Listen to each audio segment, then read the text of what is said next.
long thanh jok ang long ako penta nong nam che than to nga re long nang du non por pi la nang ne long nang pa chui pon po ha are long thanh jok ang long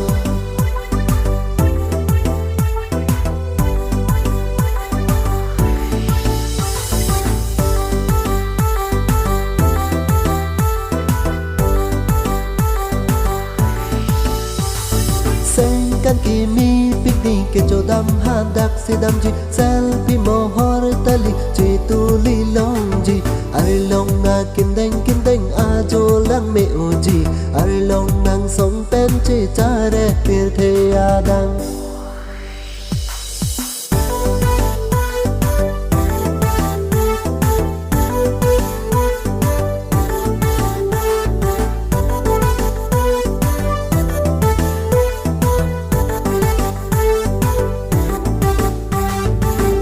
long along ku alo arlong a kindeng run me arlo a son si no arum arum habi dak leng sarpo atum do ha dak ha ko ha hut bon ta kol pinang phere nang ne non ke la tum do dei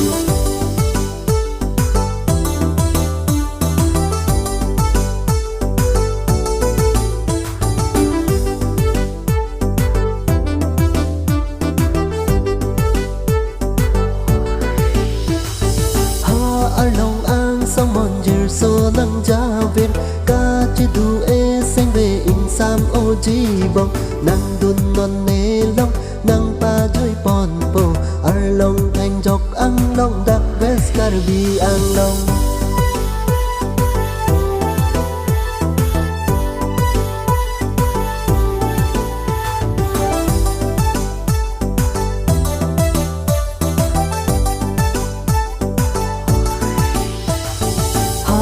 long thanh jok